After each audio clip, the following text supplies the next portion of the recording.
오세훈 후보의 내곡동 땅은 조금씩 뭐가 나오는 거라 진짜 짜증났어. 대검으로. 아, 열 확 받네. 지금 민주당은 국민의힘과 싸우는 게 아니라 위선으로 치면 검찰의 중립과 독립성이 그렇게 중요하다고 했던 양반이 시사 맛집 이철의 공덕포차 시작합니다. 소문나는 왜 빼셨어요? 길어. 아, 세 글자인데 소문나길 원치 않으시는 건 아니고요. 아, 소문은 알아서 난 거 아니야? 이거 다 한 거 아니야? 원조집은 원래 원조를 붙이잖아요. 할매집. 네, 할매집. 근데 이제 따라하는 사람들이 원조 할매집이다. 원조 이동갈비다.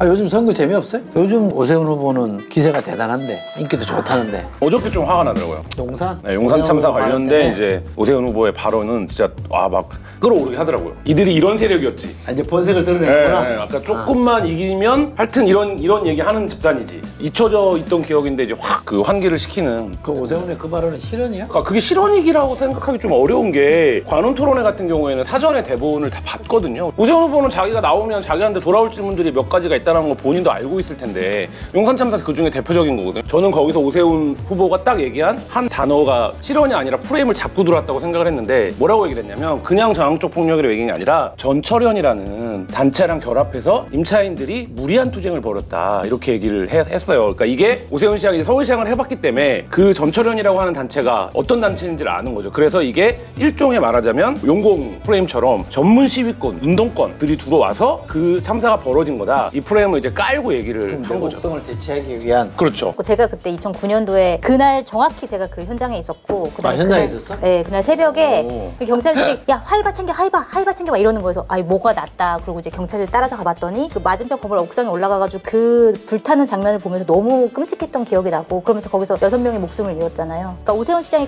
전 시장이 그렇게 얘기를 하면 자기한테 어떤 결과가 올 거라는 거를 어느 정도 예측을 했을 것 같은데 굳이 그런 식으로 발언을 한 게 과연 계획됐을까라는 좀 생각이 들고 만약에 그랬다면 정말 잘못된 전략이라는 생각이 들고요. 사실 오세훈 시장 시절에 이제 서울시를 출입했지만 그가 어떤 정책을 눈에 띄는 정책을 했는지는 사실 딱히 기억나는 건 없어요. 기억나는 건 세빛둥둥섬이랑 기자들이 왜 하면서 세빛이요? 미안한데 얘기 중에. 그 오세훈 세훈. 네, 오세훈 빛툰. 네, 세빛둥둥섬 그 세빛이라고 그런 거야? 네.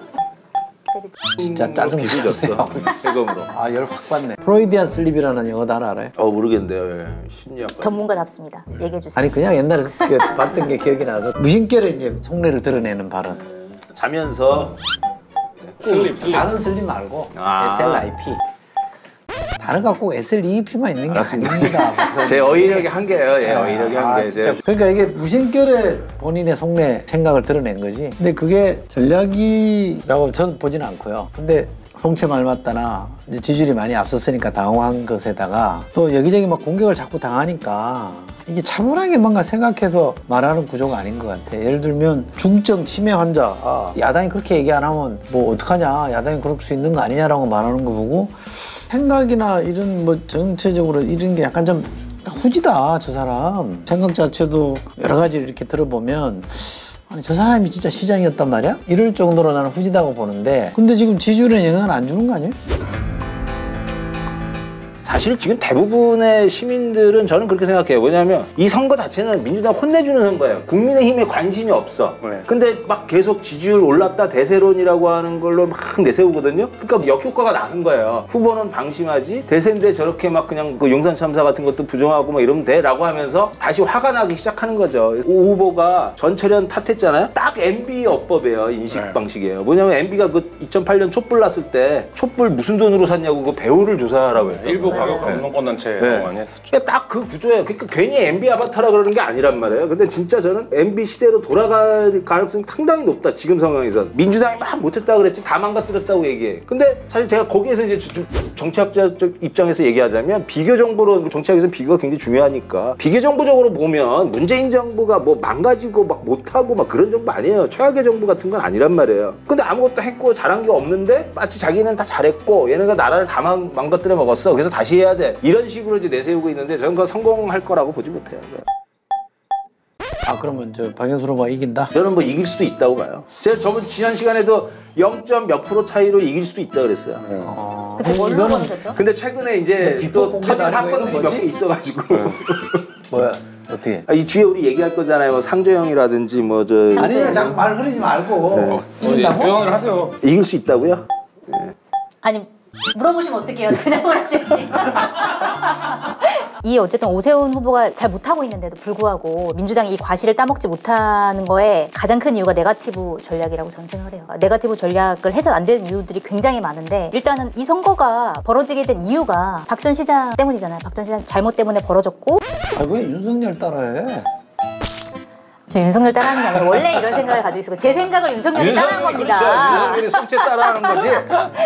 그거를 잊고 있는 것 같다. 잊었으니까 사실은 고민정 뭐 대변인이라는 그런 의원들을 전면에 내세웠고 그 다음에 한 번만 용서해 주세요. 저희가 잘할게요라고 했는데 그런 대안을 전혀 만들어내지 못하고 있고 그 다음에 LH 사태 터졌죠. 김상조 실장 그 다음에 뭐 박주민 의원 사태 터졌죠. 거기서 더 사실은 숙이고 들어가는데 그럼에도 불구하고 박영선 후보가 직접 나서서 네거티브로 계속 몰고 가는 이 상황이 사람들이 봤을 때는 아 지금 잘못을 반성해야 되는 사람이 저렇게 공격을 해? 반성 전혀 안 하는 거 아니야? 라는 생각이 느껴지게 만들고 그러니까 물론 상대방 후보에 대해서 검증은 해야 되지만 본인들이 너무 잘못한 게 많은 상황에서 공격만 하면 그거 자체로 공정하거나 굉장히 정의로운 모습으로 보여지지 않아요. 근데 명확한 근거 없이 이제 흑색 선전하는 경우가 네거티브라고 원론적으로 해석하면 되는데 오세훈 후보의 내곡동 땅은 조금씩 뭐가 나오는 거라 그냥 그렇죠. 저거 네거티브로만 치부해서 야 이거 아니다라고 할 사는 아닌 것 같아 제가 볼 때는. 그런데 이게 네거티브로 비춰지는 이유는 상당수 언론이 이거 네거티브다라고 규정하는 것도 있고 너무 거칠게 그 주장만 계속 해야 되니까 그렇죠. 또 네거티브로 비치는 것도 있고 사안 자체는 꼭 그런 건 아닌 건데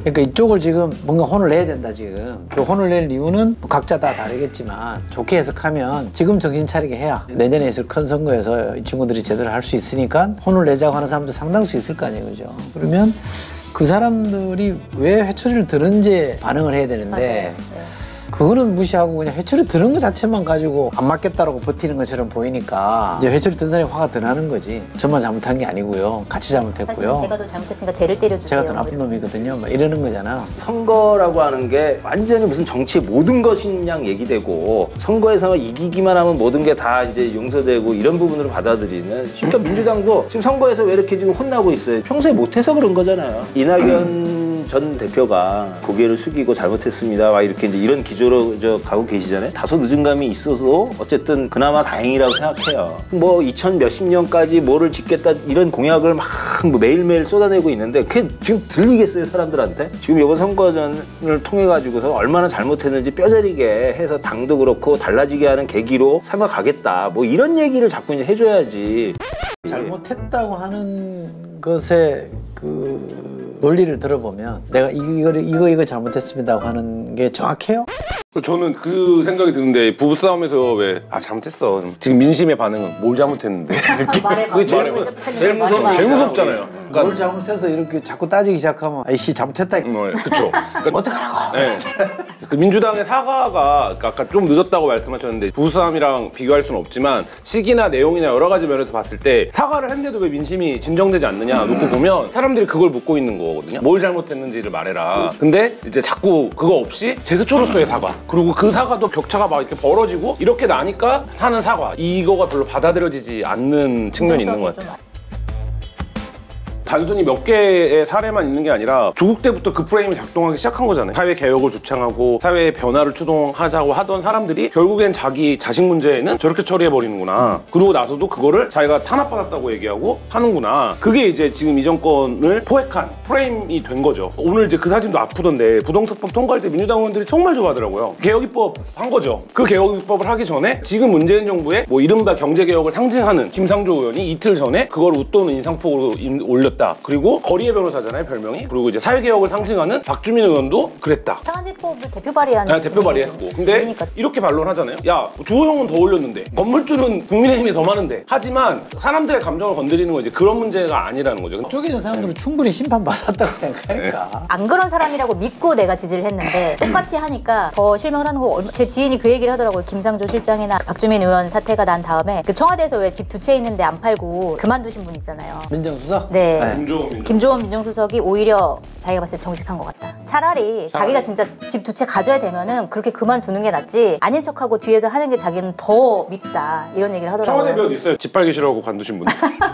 이번 주에 저희 신문에 실린 중앙대학교 사회학과 신준욱 교수 칼럼 여기서도 말하는 게 이제 그런 거예요. 여자 입장에서 굉장히 억울하죠. 뭐 초반에 이제 남북관계 개선을 해서 전쟁 위기도 극복하고 감염병 대응도 잘하고 지난 정권에 있었던 적폐 문제 청산에서도 진짜 열의를 갖고 했는데 이제 와서 우리가 다 잘못했다라는 거야. 지금 신준욱 교수 한 3가지 정도 이유를 짚는데 그 중에 첫 번째가 이제 뭐 소수가 정의를 독점하는 체제라고 사람들이 보는 거죠. 청와대나 당청에 있는 일부만 정의를 독점하고 있다. 우리가 생각하는 정의로운 나라는 그런 건 아니었는데 두 번째가 이 진보가 권력화되면서 어떤 드러나는 문제들이 있는데 그럼 이건 권력으로서의 반성을 해야 되는 건데 그게 아니라 우리 진보인데 보수 더 문제인데 이 태도 외에는 보여주는 게 없다라는 거죠. 그 다음에 평등, 공정, 정의의 가치를 표방했고 문재인 정부가 그래서 당선이 됐는데 실제 먹고 사는 문제를 얼마나 개선했느냐에서 중산층 서민들이 체감되는 부분이 전혀 없는 이 상황들에 대한 지적을 지금 하고 있는 건데 거기에 이제 몇몇 사례들이 탁탁탁탁 튀어나오는 게 김상조 실장 사례라든지 박주민 의원. 박주민 의원 같은 경우에는 일각에서는 그거를 뭐 5%냐 9%냐 돈 뭐 10만 원, 20만 원 차이다. 금액으로 따지면 그럴 수 있습니다. 그럴 수 있는데 문제는 계속 지금 얘기한 것처럼 그 법을 발의했고 그 법을 대표 발의한 맥락과 가치가 있었던 건데 그리고 그 맥락과 가치가 정치인 박주민이라고 하는 사람들에게 기대한 바였는데 그리고 정치인 박주민 그런 사람인 줄 알았는데 뭐 별명이 거지갑이잖아요. 어쨌든 그런 국회의원도 알고 보면 저기에 몇 억짜리 집이 있고 자기는 5% 제한법 발의하고 올려받고 이러고 사는구나. 이거 자체에 대해서 어쨌든 사과를 해야 되는데 그게 아닌 모습을 보니까 그것도 문제인데 태도도 저러네? 이렇게 사실 돼버리는 거죠. 엄청 세게 조지네. 저희 동네 국회의원인데 잘못했다고 생각합니다. 예. 김상조 실장 뭐 그 전에 이제 조국 장관도 그렇고 사람들이 이제 위선이라고 얘기되어지는 그 현상들이 도대체 왜 나타날까? 위선으로 치면 검찰의 중립과 독립성이 그렇게 중요하다고 했던 양반이 갑자기 정치하러 나오는 건 위선 아니에요? 그걸 왜 안 뭐라 그래? 그분은 저기 시대 뭐라고 많이 하고 있죠. 지금 아니 많은 사람들이. 언론에서 왜 조선일보 헤드라인이 뭐였죠? 아니 그거 저기 공정을 외친 위선의 퇴장. 일면 이게 윤석열한테 붙여도 전혀 어색하지 않는 헤드라인 아니에요? 중립을 외친 뭐 위선의 퇴장이죠. 공정을 외친 위선의 아니었어요? 등장. 그냥 비교하자는 거냐 편들 생각이 있는 게 아니라 잘못했는데 이 두 사람이 위선을 공격하려면 이 사람에 대해서도 위선에 대해서 프레임을 가지고 공격을 해야 되는데 비판해야 되는데 왜 안 하냐 이 말이야 언론은. 그러니까 결국 이것도 다 상대가 하면 잘못된 거고 그렇죠. 그쪽도. 우리 쪽이 하면 그냥 대충 별거 아닌 거고 그럴 수 있는 거고 왜냐하면 원인 제공은 저쪽에서 했으니까. 거기는 차라리 좀 심플한 건 있죠. 우리는 원래 그래 뭐 이런 거. 원래 우린 안 그런다고 한 적 없어. 안 그런다고 한 적 없어. 뭐. 그거를 이제 민주당 진짜들이 화내하는 거잖아요. 쟤네는 막 저렇게 막 하는데 저는 누가 한 말인데 지금 민주당은 국민의힘과 싸우는 게 아니라 어제 민주당과 싸우는 거예요. 네. 어제 민주당에 가졌던 기대가 있었기 때문에 어디서 했던 얘긴데? 이철규 소장님이 하는 얘기야? 나 민주당 대 민주당이라고 내가 했던 얘기가. 그 얘기 들었어요. 그 얘기 들었어요. 예. 지난주에 뭐 네, 민주당 대 있을 때 했던 민주당. 얘기인데? 맞아. 그래서 내가 감동받았다고 막 그러고. 어제 민주당에 대한 기대가 너무 컸기 때문에 지금 이제 막고 있는 거잖아요. 해법은 국민의당을 공격하는 데 있는 게 아니라 어제 민주당이 왜 지지를 받았었나, 왜 인기가 있었나 이 부분에 대해서 답을 내고 우리가 앞으로 그걸 하겠다. 문재인 정부가 촛불 정부잖아요. 근데 촛불에 참여한 사람들은 민주당 지지층이거나 진보만 참여한 게 아니거든요. 그렇죠. 중도도 참여하고 심지어 지금의 국민의힘을 과거에 한국당을 지지했던 사람들도 촛불 들고 나왔잖아요. 굉장히 광범위한 연합이었거든. 그리고 촛불 정부라고 만약에 언필칭 그 용어로 쓴다면 지지 기반 넓게 생각해야죠. 그렇죠. 자기 지지층만 볼 게 아니라 중도와 보수까지 아우를 수 있는 큰 메저리티를 추구해야지 이름에 걸맞는 행보인데 촛불 정부라는 개념을 쓰면서도 실제로는 좀 좁게 해석하는 것 같아요.